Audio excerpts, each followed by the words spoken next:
Bagaimana sesungguhnya cara merubah nasib itu? Ayat yang saya sampaikan tadi, secara umum sudah diketahui banyak orang bahwa Allah tidak akan pernah mengubah nasib suatu kaum kalau dirinya sendiri yang tidak mengubahnya. Tetapi pertanyaan mendasarnya adalah bagaimana cara mengubah nasib?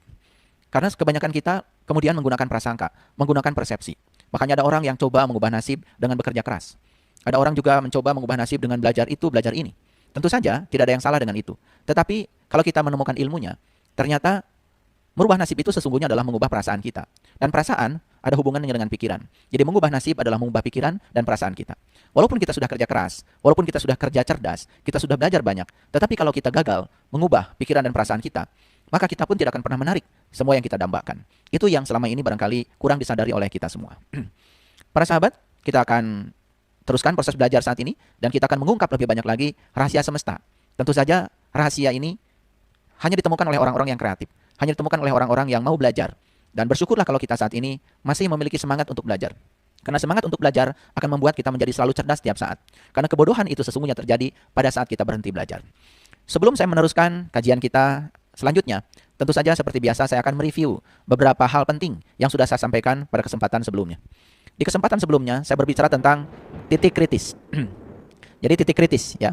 Jika kita sudah memberikan lebih dari 50% pikiran dan perasaan positif, kita sudah melewati titik kritis. Jadi titik kritis ini adalah 50%. Sekali lagi, jika kita sudah memberikan lebih dari 50% pikiran dan perasaan positif, kita sudah melewati titik kritis. Jadi titik kritisnya itu adalah 50%. Jika kita sudah mengungkapkan 51% saja, lebih dari 50%, satu saja lebih dari 50%, pikiran dan perasaan positif, maka timbangan kehidupan kita sudah berat ke satu sisi. Nah, kalau timbangan kehidupan kita sudah berat ke satu sisi, yang positif, tentu saja disinilah ya awal kebangkitan keberlimpahan. Nanti akan saya gambarkan secara jelas ya dalam papan tulis supaya para sahabat gampang untuk menangkap apa yang akan saya sampaikan. Saya juga akan menyitir beberapa ayat Al-Quran ya dan kita buka rahasianya karena banyak sekali di Quran itu cerita tentang timbangan. Timbangan kebaikan ya.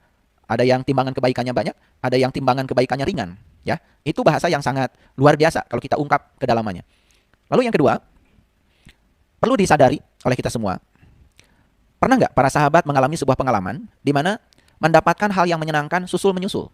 Jadi ibaratnya berkah itu tidak berhenti-berhenti, datang bertubi-tubi, ya. Atau sebaliknya, pernahkah kita juga mendapatkan hal yang tidak menyenangkan malah justru susul menyusul, ya, datang bertubi-tubi.